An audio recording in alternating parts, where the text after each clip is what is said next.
If you wake up at 2 or 3 a.m. and your brain instantly starts negotiating, more sleep, less sleep, counting hours, you're not alone. The frustrating part is that the harder you try to force sleep, the more alert you feel. That's not a character flaw. It's your nervous system doing its job a little too well. The goal here isn't perfect sleep. It's fewer wake-ups, shorter wake-ups, and less drama when they happen. Because the wake-up itself is normal. What keeps it going is the spiral. Checking the time, scanning your body, and mentally rehearsing tomorrow. So we'll build a simple, low-effort plan you can follow on autopilot. No complicated tracking, no sleep hacks that create pressure. Just a few levers that reliably reduce night awakenings for many people. Start with one idea per week and let your sleep system relearn calm. Moving to slide 2. First, let's normalize what's happening. Human sleep isn't one clean block. It cycles through lighter and deeper stages, and brief awakenings can happen between cycles. Many people don't remember them because they roll over and drift back. The problem starts when an awakening gets tagged as a threat. That threat can be tomorrow's performance, your health, or just the fear of being awake again. Once your brain labels it important, it increases monitoring. That means more attention to sensations, more thinking, and more cortisol and adrenaline. Not huge amounts, but enough to keep you in light sleep.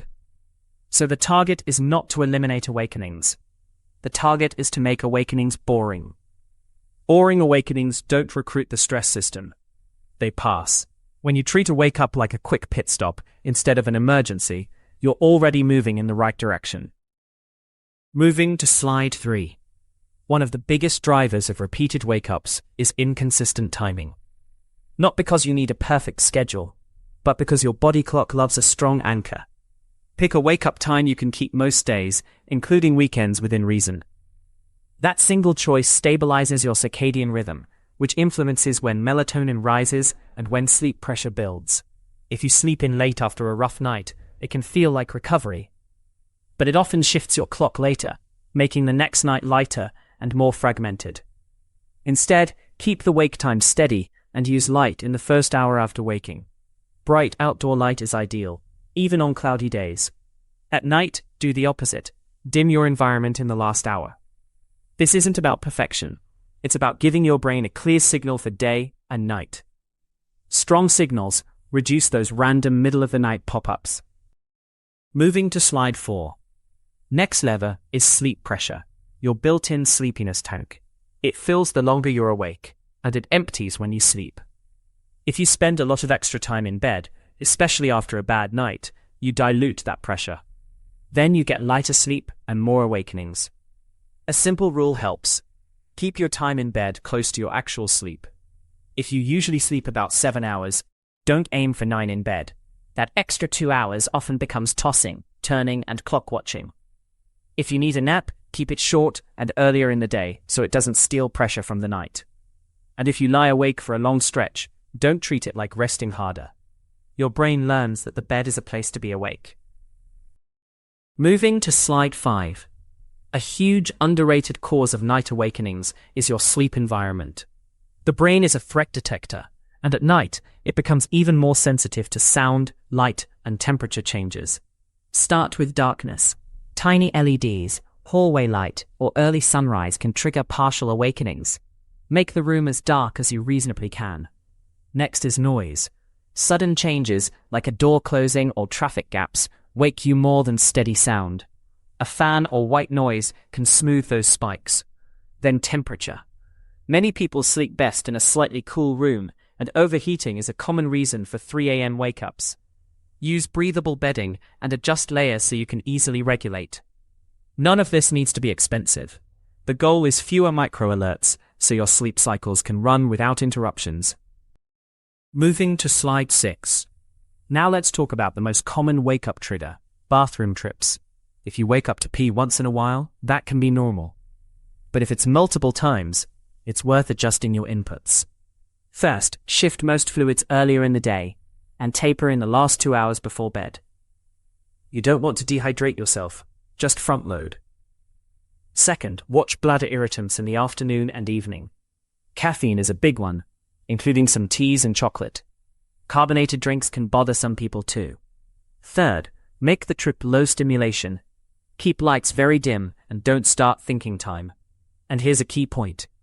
Sometimes you wake up for another reason and then notice your bladder. So don't assume the bladder is always the root cause.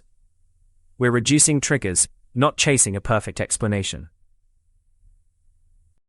Moving to slide 7. Food timing can also fragment sleep, especially if your blood sugar swings or reflux shows up at night.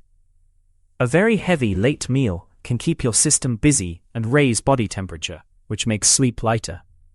On the other hand, going to bed genuinely hungry can also cause wake-ups. The simplest approach is a consistent dinner, not too late, and not extreme. If you often wake up around the same time, experiment gently with a small, balanced evening snack, something with a bit of protein and slow digesting carbs. Keep it boring and predictable. Also pay attention to spicy or very acidic foods if you notice throat irritation or a sour taste at night. You're not hunting for the perfect diet. You're trying to remove obvious friction so your body doesn't have to solve digestion problems at 3 a.m. Moving to slide 8. Let's remove a big source of overthinking, the clock. Time checking is like pouring fuel on the stress response. The moment you see 3:12, your brain starts math. How many hours left? How bad tomorrow will be? That mental arithmetic creates alertness, so make it hard to check. Turn the clock away. Move the phone out of reach. If you use it as an alarm, keep it across the room and on a dark screen. Next, decide your one sentence for wake-ups. Something like, "This is normal, I'll rest." Repeat it every time. You're not trying to convince yourself. You're giving your brain a script so it doesn't improvise panic. If thoughts keep coming, don't argue with them. Label them as planning or worrying and return to your sentence. The win is not silence. The win is less engagement. Moving to slide 9. Here's the skill that stops awakenings from multiplying. What you do in the first 2 minutes. When you wake up, keep your body as still and comfortable as you can. Then shift attention to something neutral. A simple breath pattern works well. Slow inhale through the nose. Longer exhale and a tiny pause at the end. You're not forcing relaxation. You're signaling safety. Another option is a body scan, but keep it light. Just notice contact points like pillow, shoulders, and blanket. If your mind starts telling stories, return to the exhale. If you can't sleep, your job is still the same. Rest your body and lower arousal. Many people accidentally do the opposite by problem solving. Think of it like guiding a skittish animal. Sudden movements startle it. Gentle, repetitive cues calm it. Over time, your brain learns that waking up doesn't mean action. Moving to slide 10. Sometimes you do everything right and you're still awake. In that case, use a clean rule. If you feel frustrated or wide awake for what seems like around 20 minutes, get out of bed. No clock checking required. Go somewhere dim and boring. Choose a quiet activity that doesn't pull you in, like reading a few pages of something calm or listening to a low, steady audio track. Avoid bright light and anything that feels like scrolling or decision-making. Then return to bed when sleepiness shows up again, even if it's mild. This breaks the association between bed and struggle. It also prevents you from practicing wakefulness in the exact place you want your brain to switch off. The first few times can feel annoying, but many people find it reduces repeated awakenings over the following weeks. Consistency matters more than intensity. Moving to slide 11.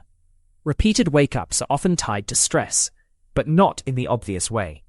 It's less about what happened in your day, and more about whether your system ever downshifts.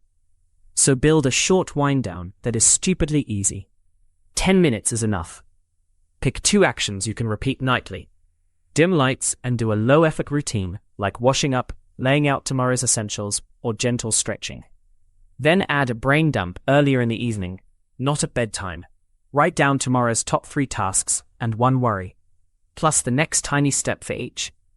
That tells your brain, handled. If you try to solve life at midnight, you train your mind to wake you for meetings with itself. Your goal is to make nighttime boring and predictable. Predictability is calming to the nervous system. Moving to slide 12. 2 substances deserve special attention, caffeine and nicotine. Caffeine can linger for many hours, and sensitivity varies a lot.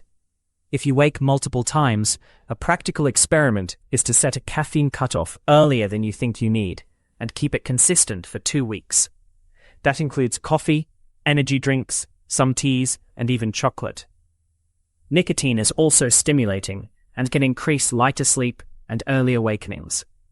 If you use it, note whether your last use is close to bedtime. Another sneaky factor is intense late evening exercise. Exercise is great for sleep overall, but very hard sessions too close to bed can keep your core temperature and adrenaline higher. If you suspect this, try moving intense workouts earlier and keep evenings for lighter movement. These are not moral issues. Moving to slide 13. If you wake up and your heart is racing, or you feel hot, shaky, or wired, don't assume it's just anxiety. It might be, but it can also be things like overheating, reflux, a nightmare, or even low blood sugar for some people.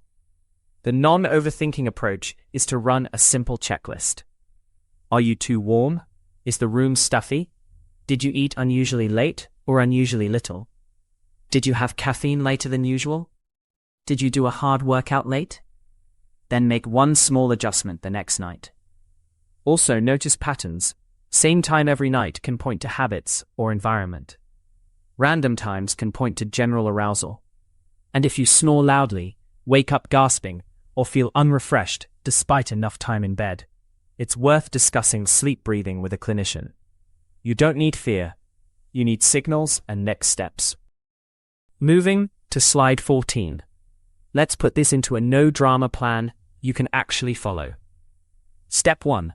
Anchor your wake time and get morning light. Step 2. Protect sleep pressure by not expanding time in bed. Step 3. Make the room dark, quiet, and cool. Step 4. Taper fluids and keep night bathroom trips boring. Step 5.